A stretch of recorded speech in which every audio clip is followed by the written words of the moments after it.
All right, everyone, thank you so much for tuning into this week's episode. Whether you are watching on YouTube, like all the cool people, or listening in on my podcast, well, if you're on YouTube, well, you already are ahead of everyone on the podcast because you can see that I am not alone. I do, in fact, have someone who is willing to speak to me.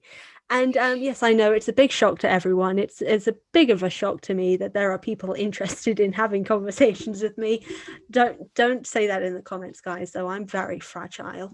Um, but yes, I have a fantastic guest with me today, and that is the form of the brilliant magnetic isn't a word. Oh my god, Fran, you are a writer. You should know words.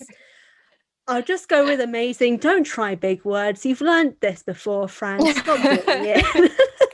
The fantastic, the amazing Katie Zhao. Thank you so much for coming to speak with me. I truly, truly appreciate it, even with that terrible intro on my part. Oh, thank you so much for inviting me. And I mean, you said it was terrible, but like someone just made up a word just to describe me. So honestly, that's a huge honor. All right, Yeah, and I'll I'm take really it. excited to speak with you. All right, brilliant. So tell everyone who you are, what you've written, all that good stuff. Yeah, so I'm Katie Zhao. I'm an author. I primarily write middle grade and some young adult. I have a little bit of adult work, but nothing that's been published yet, just stuff that I'm working on.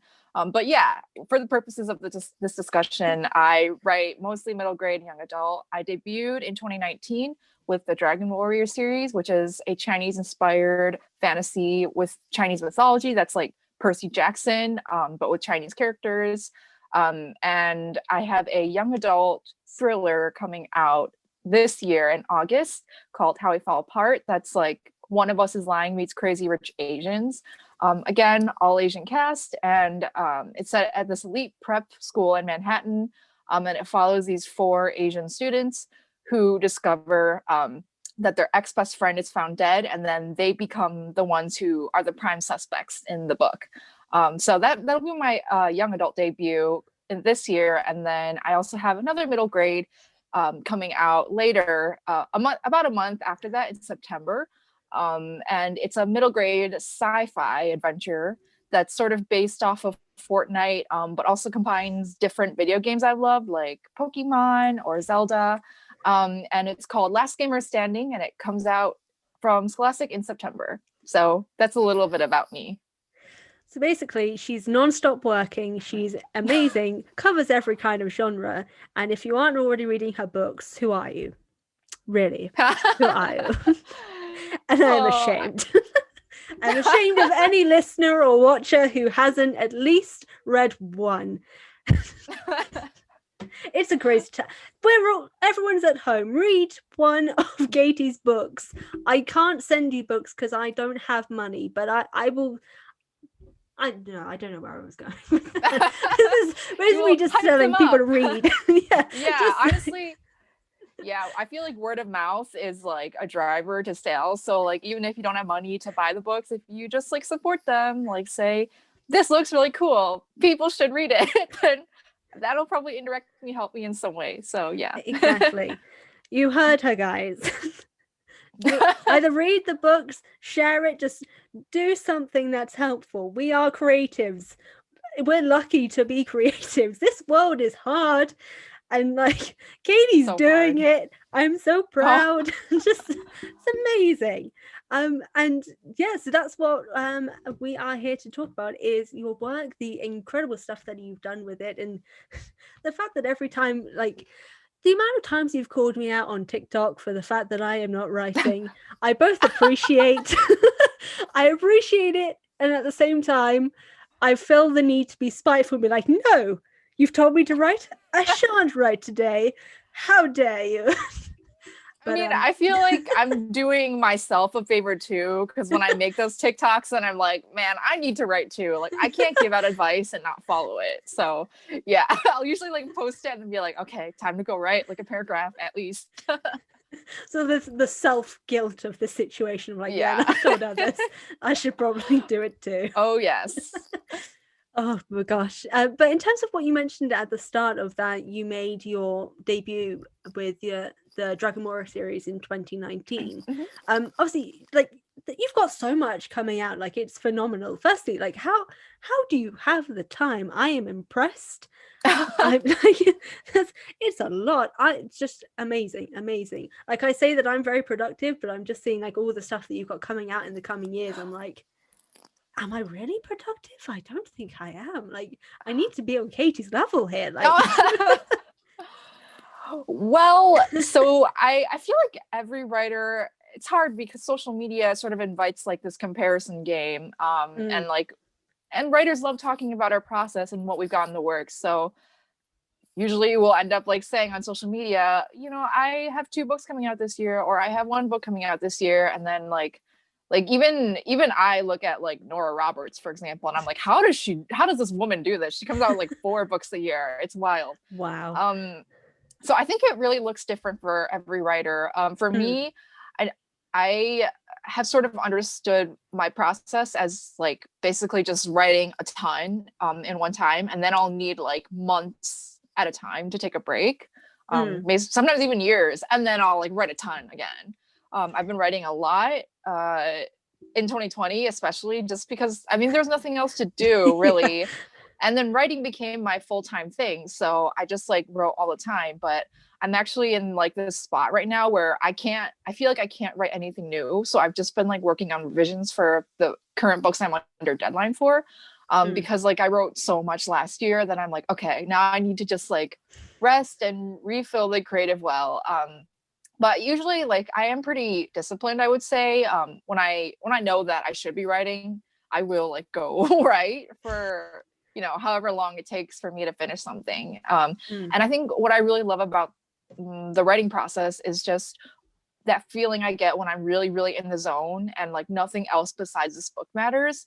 I'll just write it like until I'm like until I feel like, okay, I've done this scene justice and I can go take a break now. And I genuinely forget that all the distractions like TikTok, Netflix, everything, I genuinely forget that all that exists.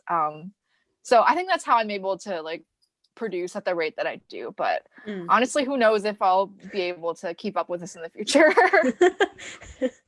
Oh gosh, that's amazing. It's sort of like a tunnel vision sort of thing. It sounds like when you're working something. Yeah. Well, that's really interesting, and especially considering like the journey that you've had since being signed, like having one of your first books. I can't remember there's a specific term for it, and I can't remember what it is. It's but someone's pitched up sort of when they've bought being on submission. That's it. Yeah. I was like, oh no, there's an actual phrase, Fran. What is it? But since all of that, like, can you sort of tell us our journey? Tell us your journey, not our. Stop trying to be other people, Fran. Can you tell us your journey to being signed as an author, and just in general, like how your first book was picked up and sold? Yeah, sure. So I mean, I kind of have to start at like the beginning, I feel like. So I've always loved writing, like since I was a kid, basically. And I always knew I wanted to be an author. And I didn't get really, really serious about it until like, I want to say in high school. I discovered the website Figment, which I don't think exists anymore, but I used to like upload short stories to that website. And that was the first time I connected with other writers who would give me feedback on my work. I wrote on Wattpad for a little bit. And then at the end of my senior year of high school, I binge wrote this book that became the first book I ever wrote with a Chinese protagonist. It was a contemporary book and it didn't end up going anywhere, but that was the first book where I was like, oh, I feel like I really, really would love to see this one on shelves, because everything I'd written before was just like practice, I want to say. I was just like having fun and discovering how to write a novel, but none of my writing at that point had I felt was actually like quality enough to be published. So I tried to get this one published. I started querying agents before I didn't even like know anything about querying, but I Googled everything online. My family doesn't have any kind of literary background, so I was really just on my own for all this. And my querying journey, it took me like 3 years, but only because like I really only sent out queries for like a couple of months.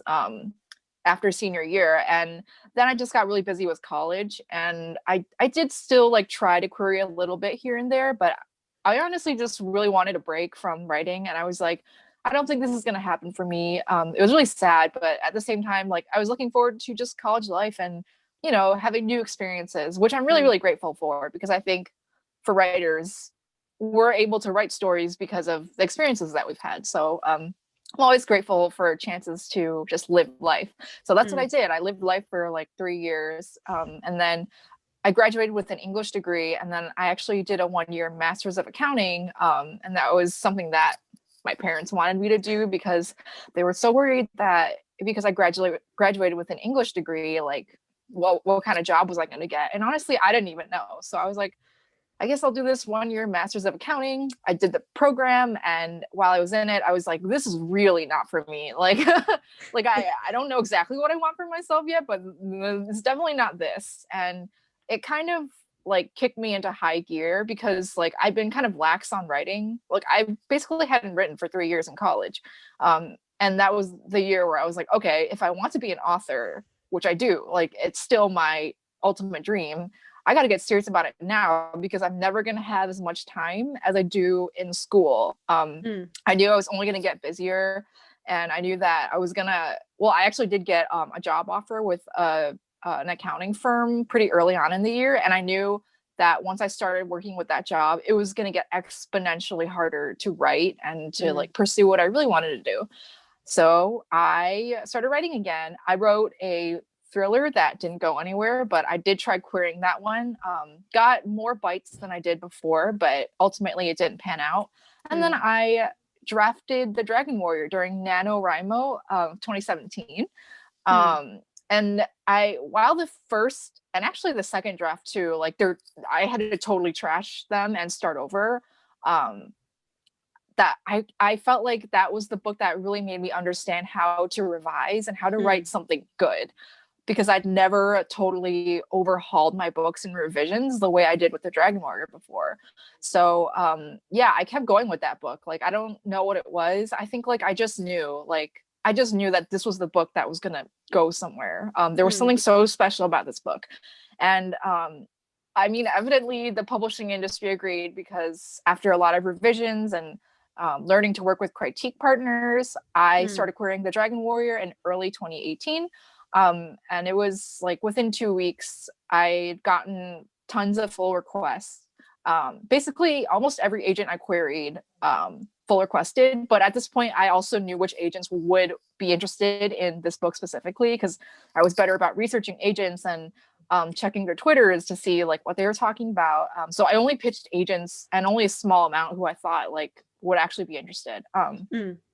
And Penny Moore, my current agent, was the first one to email back and ask for a full. And then the next day she was like, I'd like to hop on a call with you. And we ended up having the call, and she offered at the end of it. And honestly, the rest is history, because I felt such a strong connection with Penny during our conversation that even though I gave other agents 2 weeks to respond to me initially, I ended up withdrawing from them afterward, after I told them I already had an offer. And it wasn't like, I know like the advice is pretty common for writers to consider all the potential or offering agents before making a decision. But for me, I just know my personality. I know I'm very indecisive, and I know I hate saying no to anybody. So that combination isn't good for potentially being in like a multiple offer situation. And even though I highly respect all the agents who had my full manuscript, I was like, well, I thought about it, and I was like, people talk about how you need an agent who will look at the longevity of your career. You need somebody who really, really understands what you're doing with all of your work, not just one book. And Penny and I talked about how important it is to have representation in publishing, and specifically for Asian kids, because we're both Asian. And so we bonded really well on that call. And I was like, well, I already have an offer from this amazing Asian agent, and like I really, really just want an industry professional by my side who understands what it is like to be a woman of color and what kinds of stories I want to tell. So I signed with Penny, and we revised the book for I want to say like a month or maybe a little less than that. I can't remember anymore. But either way, it was a very quick like revision process. And then we ended up selling to Bloomsbury. We went to auction actually. I want to say like maybe a couple weeks after we finished revisions. We accepted Bloomsbury's offer, and yeah, then the Dragon Warrior came out in 2019, and the sequel came out last year. And since then, Penny and I we're both like workaholics, so we really are like the perfect pair. And we managed to sell more books after that. So yeah, that's sort of the journey that I've been on so far. Gosh, that's amazing. And the fact that you kind of kept going with it as well, and like you knew what it is that you wanted to do, and kind of did that research and kind of search for the person as well, in terms of an agent as well, who was right for you. Like, I completely get that. Like, I haven't been looking for agents myself, but I understand completely that you want to have that relationship where you know it's going to be mutually beneficial, you know they're going to stand up for you, you know they're going to support you. And the fact that you were able to find someone that like immediately like, yeah, no, we've clicked, I've got you, no, done, sorted, Yeah. friendship, friends for life sort of situation.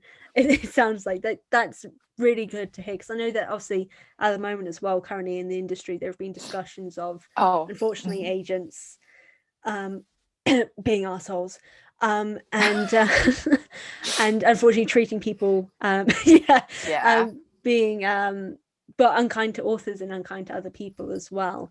So to know that your journey with that has been so positive, and that the relationship has been beneficial to both you, and that there is that relationship there is really good to hear, especially from someone sort of on the outside of the traditional publishing sort of sphere. So that's great to know, and especially with all the things that you've now currently got going out as well, and all the different genres that they're in also. Like so Dragon Warrior series is sort of a fantasy middle grade, How We Fall Apart is young adult thriller, Last Game of Standing is sort of science fiction.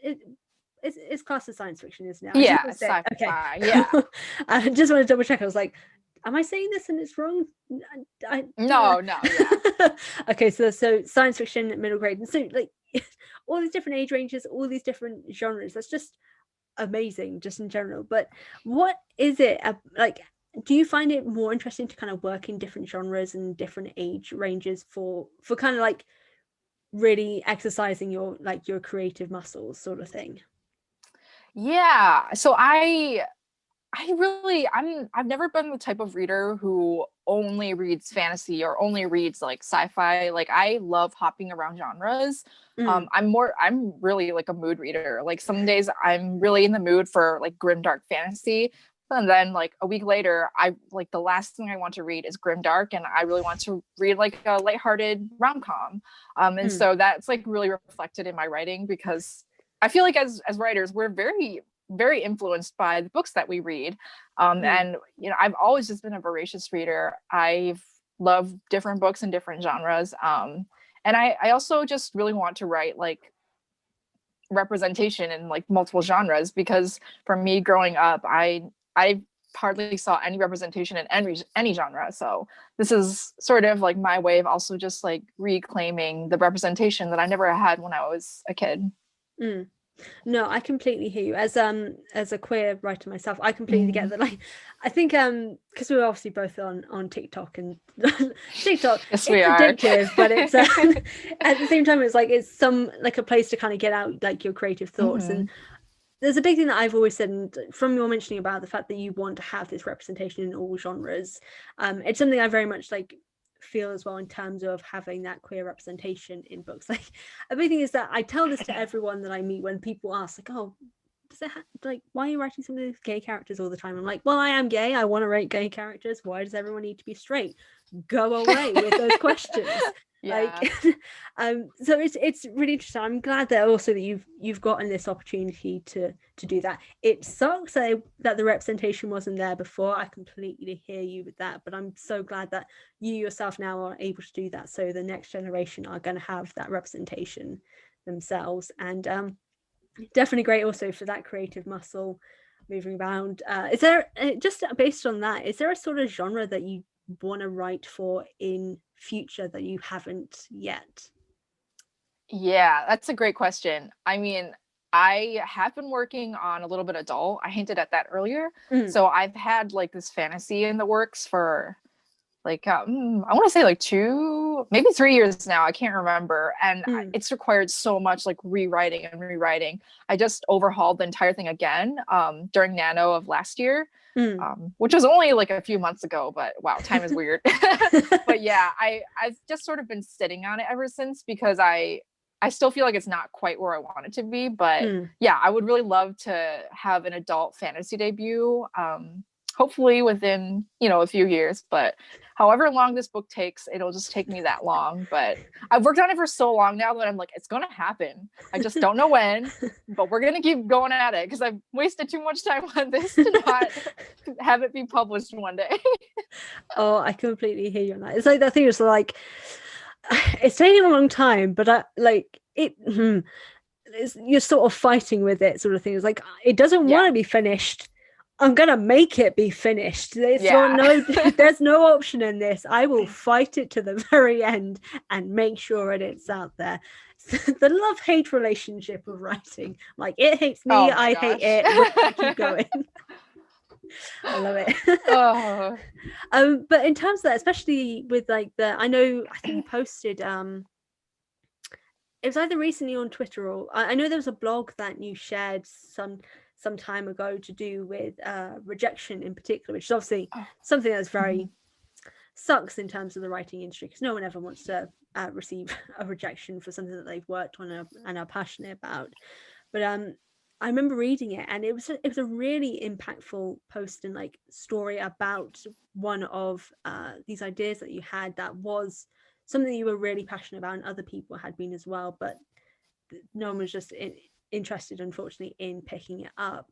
And just the fact that rejection can happen at any time and to anyone, but no matter how many times something can get rejected, to never give up on writing and what you want to pursue. So would you, if you're comfortable to do so, share some of your experiences with rejection and how you deal with the rejections that you receive, as well as maybe any advice that you have for anyone who may receive any in future? Yeah, so that specific rejection was for another young adult that I wrote before How We Fall Apart. Mm, And it was about a Chinese American figure skating champion who competes in the Beijing Winter Olympics. But it was more of like it was a combination of like what I love about sports stories, specifically mm, sports anime, and in a really cool Olympic setting. Um, and I also grew up figure skating. So there was a lot of like mm, my own experiences in that. And I also wanted to explore what it would be like for her to be Chinese American, but competing for the US in Beijing. Like that sort of mm, interesting, like it's just such like a diaspora story. So I wanted to like really grapple with like what it means to like feel so much nostalgia and love for this home country that you've never even been to really, and mm, that you're competing in now, but for a different country. So yeah, I still like think about that book a lot. mm, And like I really, really loved writing that book. I really, really wanted it to be my young adult debut. And we did get a lot of like really complimentary feedback from editors when we went on submission, but the most common rejection we got from publishers was that sports stories don't sell, mm. which like I kind of understand because we don't. I feel like in young adult, like there's not a ton of sports stories. Yeah. I do see them like selling, but they're not like huge hit titles. Mm, Um, and so I could kind of understand where they're coming from, but I also kind of felt like it's not just a sports story. And I feel like if publishers only grasped onto like the sports part of it, then they totally missed like the identity part of it. And like the mm, real reason why I wrote it was to write this story of Chinese American identity. So for me, when it didn't sell, it was really heartbreaking. I think I remember like when I wrote that blog post, I was like there were like tears streaming down my face, and I was like, man, I have to write another like young adult if I want to sell one. I don't know, like if I have it in me, but obviously like I was able to do it. mm, But yeah, it's hard for writers because like your work is so personal, well usually, and when people like reject it, they say like we don't think anyone would buy the story, or we don't like the story for whatever reason, it kind of feels like a rejection of you, even though it's not. But because you poured so much of yourself in that book, like every rejection like stings like really hard.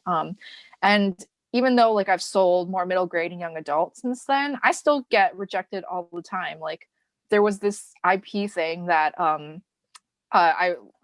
someone reached out to my agent and me actually earlier this year, and we even like went so far as to like get on a call and discuss like my potential ideas for the project. I got really close and then ultimately was shot down. So I still get rejected all the time. I think it's just something that writers have to like deal with, and especially now, because I feel like the age of YA authors being able to like have their careers just skyrocket due to one series, we already missed that, is what I've sort of witnessed in this industry. Like we haven't had a Veronica Roth or Stephanie Meyers or like any like really, really huge name where publishers like continue to buy their books and people continue to buy their books like no matter what, and they can kind of write whatever they want because their career is like so solid.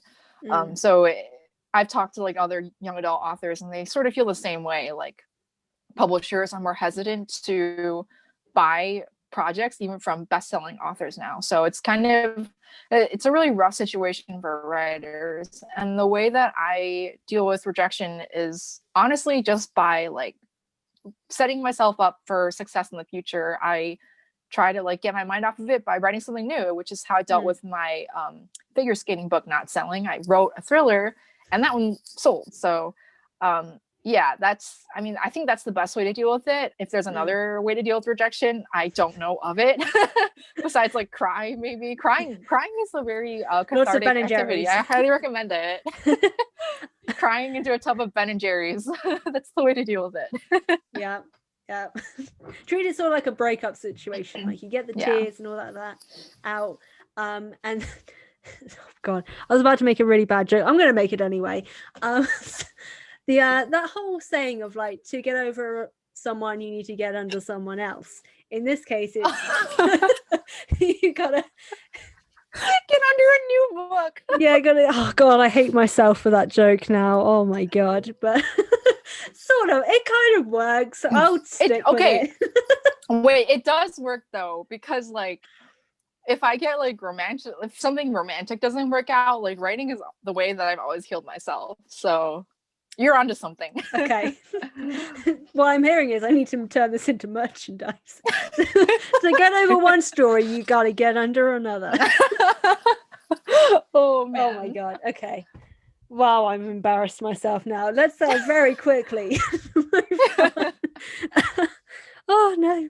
Okay, so just from what you mentioned with your other young adult story, so obviously that's the one coming out this year, which is How We Fall Apart.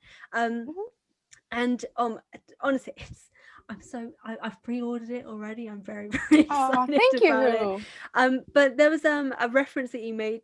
I keep talking about TikTok. There's a reference that you made to it on TikTok of it being a dark academia text that examines like the cost and the fallout of overachievers and competitive environments. And it's such a really interesting concept, and I'm just intrigued as to what inspired that story in particular, and what was it like writing it itself? Yeah, so actually the inspiration for this book came to me like several years ago. I think it must have been like sometime in high school. Well, because I was like a very competitive student in high school, so I remember I was just like randomly like just doing something, and I thought like, what if one day I wrote a book about Asian American students who would like murder each other to get the top grades in their class? Because I was at the point like in my very like toxic competitive high school mindset where I was like, I would do pretty much anything to be the only one to get into an Ivy League for my school. I didn't make it, but honestly, like I'm glad I didn't, because what I hear from like Ivy League schools is that they're like super toxic too. So that idea came to me, but obviously I didn't have like the skills to execute it until like down the road. But yeah, I really like, so I've always really enjoyed like stories that about teens who do like dark things at school. Because I grew up like growing up, I really enjoyed going to school. I think a lot of writers do, like we're kind of just like nerds that way. And like the idea that like students would like commit murder or like other really dastardly deeds at school, I don't know, there's just something that's just like really I don't want to say enticing about it. I feel like that's the wrong word, but like it's like I would never do it, but like I mean it's the same reason why a lot of us love grimdark. Like we just love like reading about really dark experiences. Like we might be really like nice people, like not murderers in real life, but we enjoy like reading about true crime and everything. So that's sort of like always kind of what drew me to like the dark academia genre. And then, you know, I noticed that like a lot of these titles, like the best-selling ones, they're like written by white authors and they center white characters.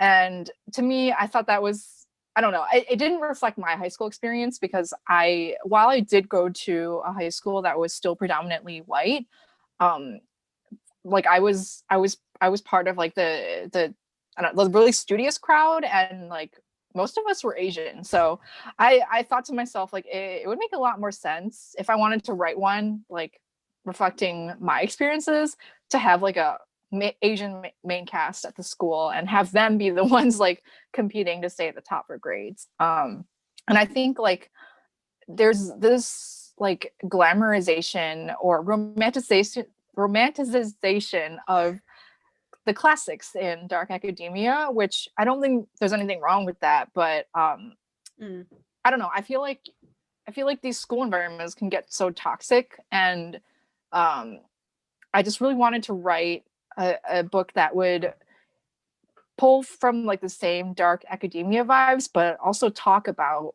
like what is the price or the cost of pushing students like to the extremes. And I think like for Asian students specifically, like the Asian community doesn't really like talk about it or like believe in mental health. Like that's the mindset that a lot of traditional Asian families have. And so if you don't like really believe in mental health, plus like you're pushing your kids to the max to get like these top grades, like what's gonna ensue? It's gonna be like maybe violence, maybe like something really bad. So I really wanted to just like capture like this really toxic competitive mindset and like put it in these students and just just have them do bad things. We'll put it that way.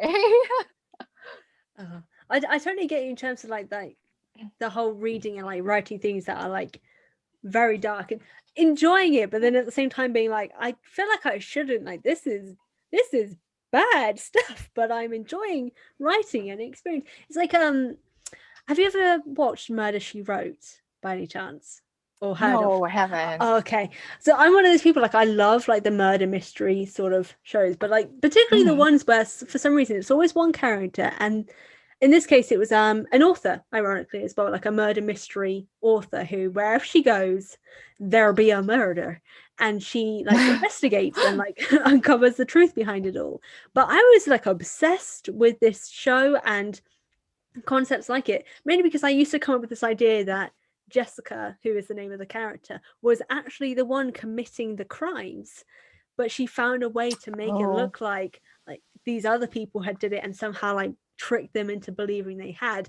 So like even with that I was just kind of I was making it darker than it was. It was like a really light-hearted murder. I don't know how a murder mystery can be light-hearted, but somehow it was kind of light-hearted sort of murder mystery comedy sort of thing. But I made it darker because just apparently murder makes me think of things, and but like I feel like I've made, so if the FBI or MI5 are like watching or listening, I swear I have not committed any crimes of any kind. I feel like they would arrest me if anything because I wrote a murder mystery. The whole thing, as authors, our browser history is very, very questionable. We're probably on a list somewhere, and that's all I'm thinking. For sure. No, but I think there is something to like just I don't know, I've noticed that it tends to be like the nicest, like most innocent, like just most kind-hearted people I know who are like super into grimdark and like love writing it, love reading it.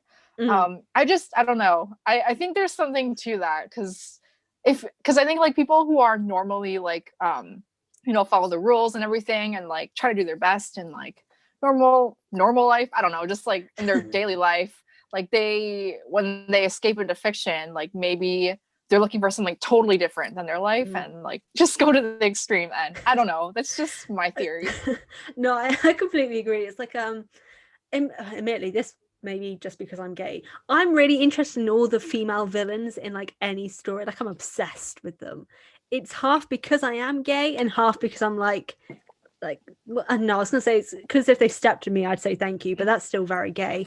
But but that sort of thing, like the fascination with these sort of things, it's something that's cultivated through writing, but also kind of like just escaping into it because you're like, no, this would never happen, but I quite like the sound of it, so I'm just going to keep on Yeah. reading. But I like that, especially the concept of like, I just like the idea of this competitive world just turning into murder. I like the sound of it, and I'm very, very excited to read it. Thank you. I can't wait. It's very exciting. And it sounds very cool. So hopefully for anyone who's listened, go pre-order it. It is available to pre-order everywhere. It's available, I think, on all platforms. So go do so. I will link things in the description and episode show notes. But just to move on before I continue to embarrass myself. So and to slightly go into, I guess, a bit more of a serious like topic. So through your social media and no, it's just social media. I don't know where else I was going with that. Oh my god. There's especially within the, I suppose, the publishing community, and especially for marginalized authors and people of color, women, and all the people who don't really have as much of a chance within the publishing industry. There have been more discussions, and I know you've been part of the discussions as well, of how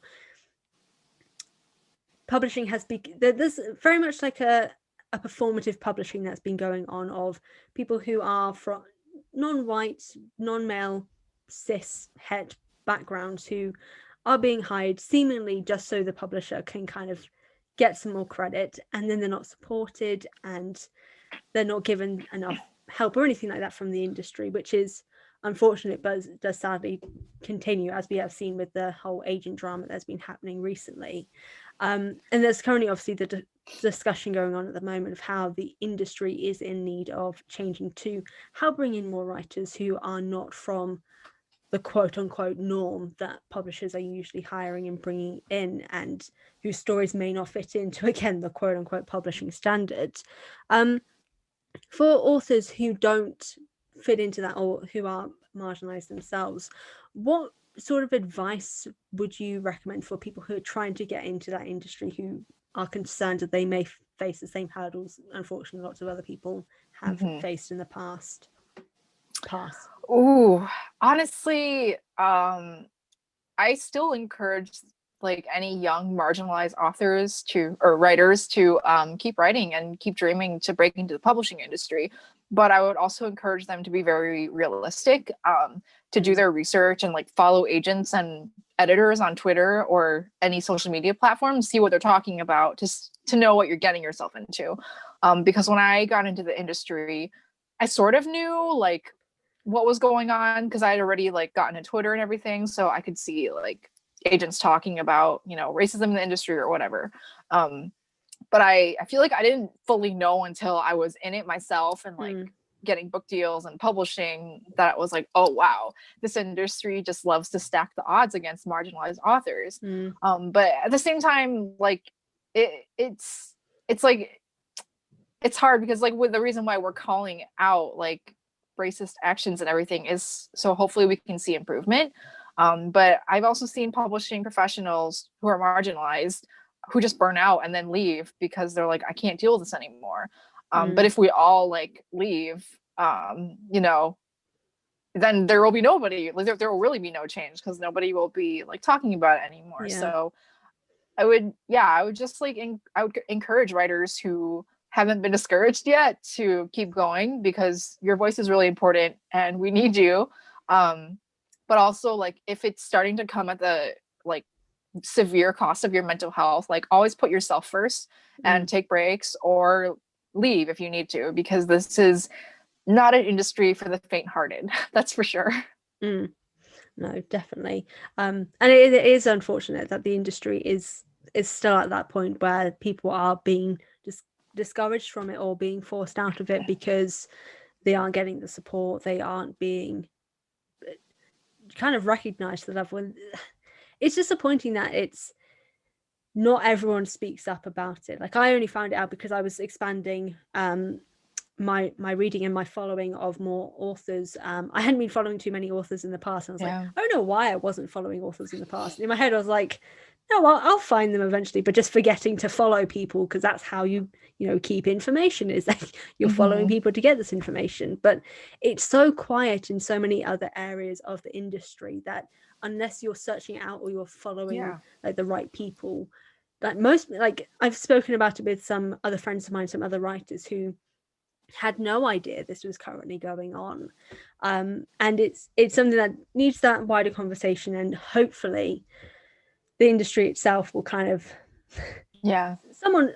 hopefully enough people will kick them up the arse to get their shit together in the kindest way possible, to actually recognize the issues within the industry itself. And so I work in publishing, admittedly in academic publishing, so it's a little bit different, but that is something I recognize a lot in academic publishing as well. Like there is bias that does sometimes come in. There is it's unfortunate that it continues in all walks of life, but hopefully with more people speaking out, things will start to change. It kind of feels almost like we're in a little bit of a bubble on book Twitter, at least, just because like like you said, if I didn't seek out industry professionals who are marginalized or who care about these issues and like see what they're talking about, I wouldn't know. Like when I first got involved on writing Twitter, I was just like so innocent. I was like, la la la, I'm just gonna like make friends and like talk about books and whatever.